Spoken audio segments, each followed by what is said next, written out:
Bom dia, queridos. Como vocês estão? Como está a vida? Já estamos entrando caminhando para o terceiro ano, não é, em casa. Sabemos que precisamos, mas também sabemos que não é nada fácil ficar em casa, não é? Ainda mais por uma situação que não é uma escolha, não é uma opção ficar em casa. É uma obrigação ficar em casa, não é? Acredito que nunca nós tenhamos feito tanto uns pelos outros como precisamos fazer agora. Sempre o ser humano ajuda o outro ser humano, o irmão, mas nunca assim de uma maneira, acho que por ser uma pandemia, uma situação de pandemia, não é? Que fez com que a sociedade global, não é? Pensasse umas nas outras. Mas eu também sei que não é fácil, não é? Ficar em casa, tem que ficar mantendo a mente sempre em atividade, o corpo em atividade. É claro que tanto tempo convivendo juntos vai acabar tendo algum tipo de conflito nas relações, não é isso? E que é muito difícil, mas é possível. Eu sei que vocês estão estudando bastante, eu sei que tem muitos alunos que estão começando a descobrir que tem algumas habilidades, aptidões para fazer algo, eu também sei. Mas pensando nisso e pensando em tudo que nós estamos passando, não é? Eu trouxe uma história antes mesmo da nossa oração, antes mesmo da leitura da Bíblia, da nossa leitura bíblica de hoje, antes mesmo do conteúdo, eu trouxe para que nós possamos ter como um exemplo a história de Davi, do rei Davi. Mas por que, professora Jusileide, você está trazendo Davi? Eu trouxe Davi porque Davi, ele se depara com Golias, e o Golias para Davi, trazendo para a nossa realidade, seria nós, bem pequenos, não é? Olhando para essa pandemia que é gigantesca, não é? E Davi, ele olhava para um problema concreto. Quando eu digo assim concreto, é porque Golias tinha sua forma física. Ele tinha uma estatura, ele era bem maior do que o rei Davi, muito maior do que Davi, detinha técnicas de guerra, era preparado, uma máquina toda preparada para guerrear. Até aquele momento do encontro deles dois, Golias não havia perdido nenhuma de suas lutas. E como vocês sabem, os filisteus estavam desafiando os israelitas. E o Davi, ele já tinha sido ungido pelo profeta Samuel, porque, como vocês sabem, Saul, rei Saul, que era o rei israelita, estava fazendo coisas que não agradavam a Deus, então Deus orienta o profeta Samuel a ir buscar o novo rei de Israel, não é? Então, depois de ungido, o rei Davi vai levar comida para os irmãos que estão exatamente nesse confronto, porque os filisteus tinham desafiado os israelitas para uma luta. É tão tal que Golias dizia: quem perdesse, o povo que perdesse, o povo derrotado, se deixaria dominar pelo povo que o derrotou, não é? Então Davi, ele vai deixar o alimento. E Davi, ele se depara com Golias. E estatura bem menor, franzina, aquela pessoa franzina, aquele rapazinho franzino diante daquele homem gigantesco. E aí tem um comportamento que é bastante interessante de Davi. Davi, ele não olha com desprezo para Golias. Quando ele desafia Golias, não é porque é tão tal que Golias fica, né? Se espanta com aquela reação daquele rapazinho tão pequenininho, tão franzino, desafiar ele, é tão tal que ele sorri, né? Faz as brincadeiras. Mas Davi, ele não despreza Golias. O comportamento de Davi diante de Golias não demonstra que ele é uma pessoa arrogante, que ele está ali menosprezando Golias, não é? Tentando fazer piada com Golias. Não é isso. É porque Davi, ele tinha uma certeza, e a certeza de Davi vinha de Deus. Ele tinha tanta confiança porque o relacionamento que ele desenvolveu com Deus foi de uma intimidade tão profunda que o Davi, ele não era uma pessoa alienada, ele sabia que existiam problemas em torno da realidade dele, mas os problemas não consumiam a vida de Davi, porque a vida de Davi já era tomada por Deus. Deus era superabundante na vida de Davi, de modo que Davi, quando olha para Golias, ele não despreza Golias, mas Davi olha para Golias com o olhar de Deus, porque Davi e Deus tinham uma união tão perfeita que o Davi tinha certeza absoluta que venceria aquele problema. Exatamente porque a força de Davi vinha de Deus. A força de Davi não era uma força que vinha dos homens. A força do rei Davi vinha de Deus. É tão tal que oferecem para ele, né, lá na história da Bíblia, oferecem para ele armaduras, oferecem para eles armas, tudo. E ele diz que não precisa, não é? Ele até tenta, mas ele vê que fica impossível de se mexer. Então ele diz, não, não preciso disso. A minha força vem do Senhor Deus. Então Davi, não é que ele não tinha medo de Golias, é porque Davi estava cheio do amor de Deus. E o amor de Deus e a confiança em Deus e estar sempre em intimidade com Deus deixou Davi extremamente confiante, com muita fé, uma força espiritual, não é? E essa força espiritual, a ação de Deus na vida do rei Davi, faz com que ele vença Golias. E ainda há um detalhe extremamente interessante.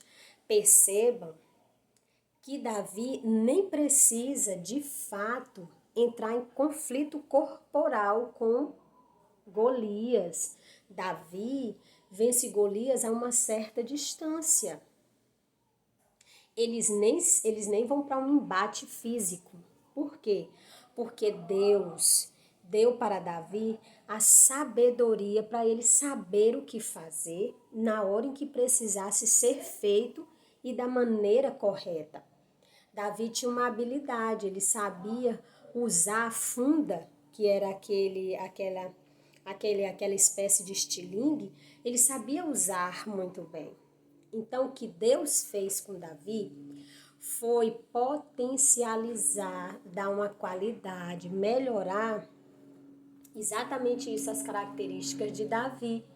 É tão tal que Davi vence Golias à distância. Eles nem precisam entrar em conflito.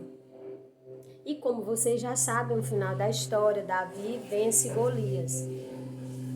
Para a nossa realidade hoje, eu convido vocês a não se deixarem consumir por toda essa situação. Não temos como negar essa realidade, mas nós temos como trazer para a nossa vida a certeza de Davi. Nós temos como trazer para a nossa vida a presença viva, forte, atuante, vitalizante de Deus. Perceba que Davi, ele vai de encontro ao problema, porque ele tem certeza de que ele vai resolver, não por suas próprias forças, mas sim pelo poder de Deus que ele deixava agir na vida dele.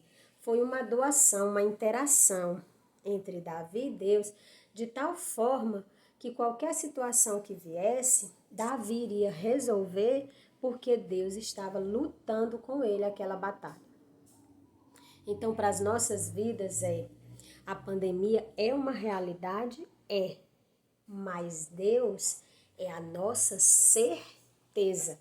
E realidades, elas irão passar. Não é? Realidades irão passar. Certeza fica. A A certeza fica entranhada, faz parte da gente, ligada a nós. Essa realidade, ela vai passar. O que nós precisamos ter é essa certeza.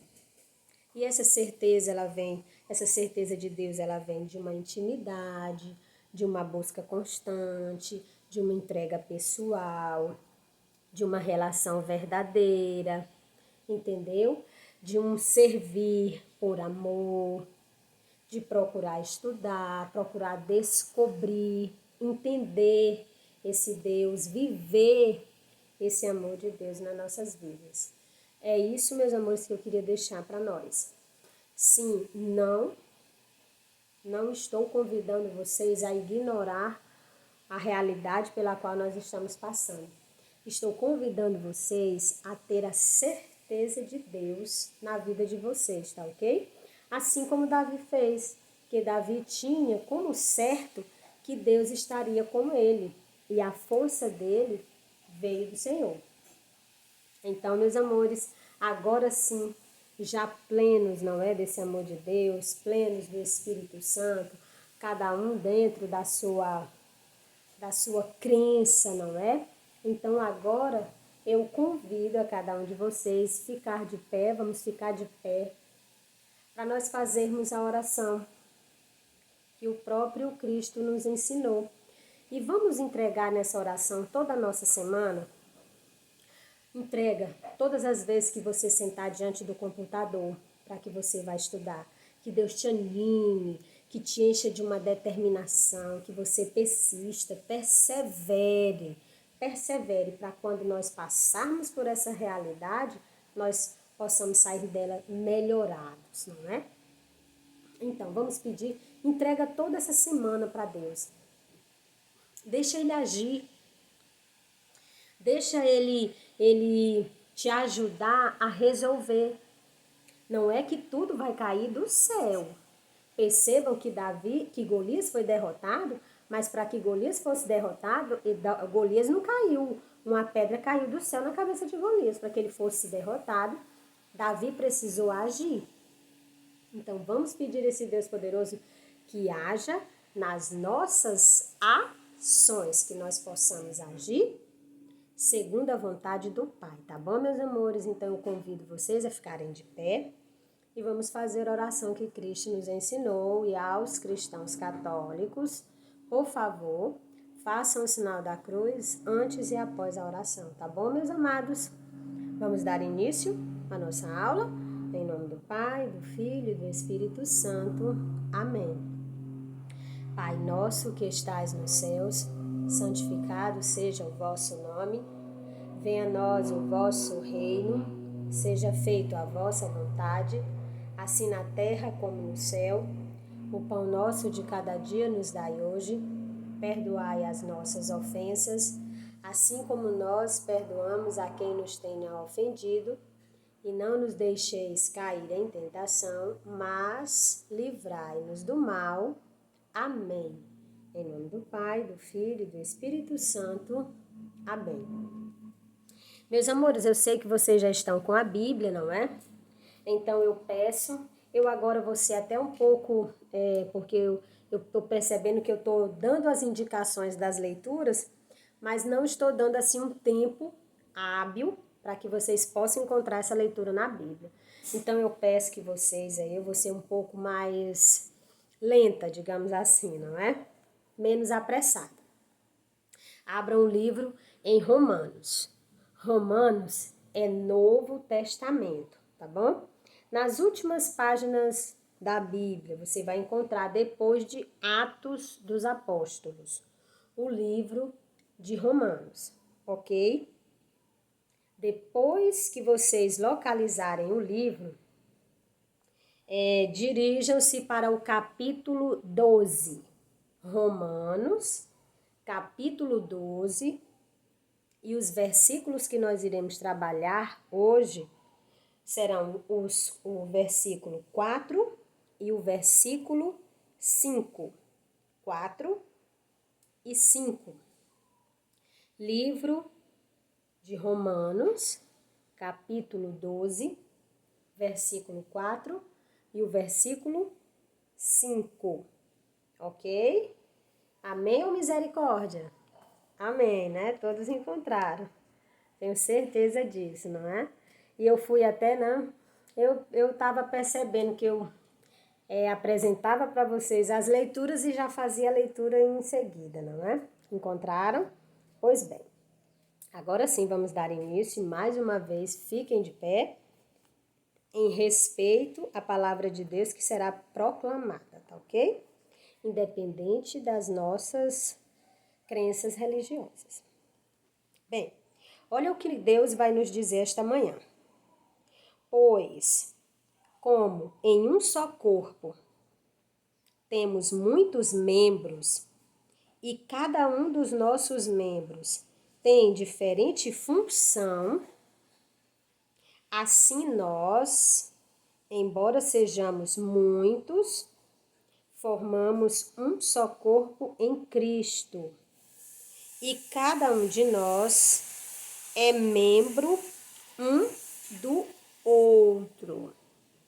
Vou ler mais uma vez. Como em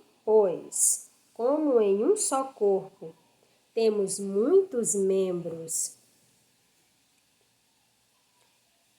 e cada um dos nossos membros tem diferentes função, assim nós, embora sejamos muitos, formamos um só corpo em Cristo e cada um de nós é membro um do outro.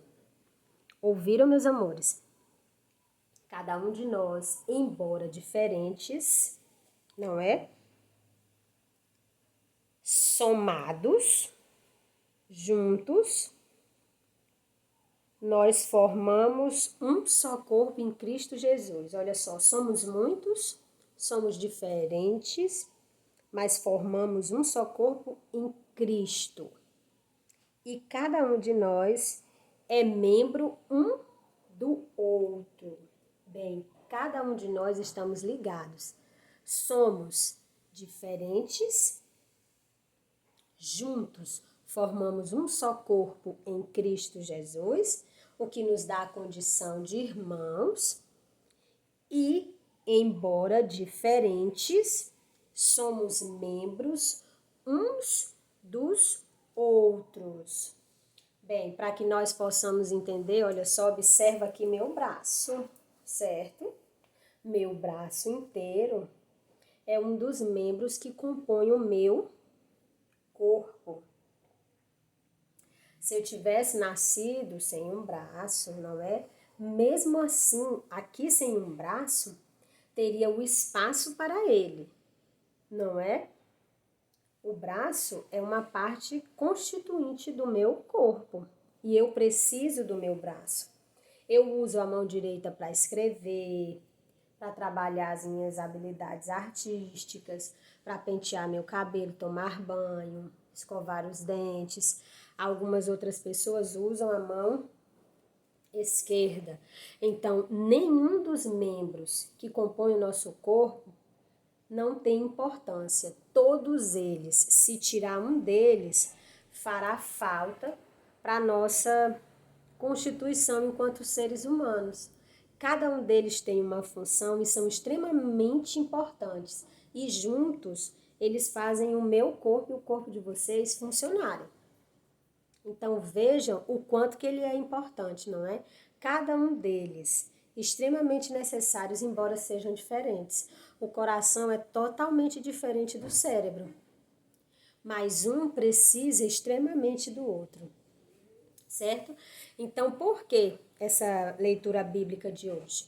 Porque nós estamos exatamente fazendo o que a proposta do livro de ensino religioso, não é?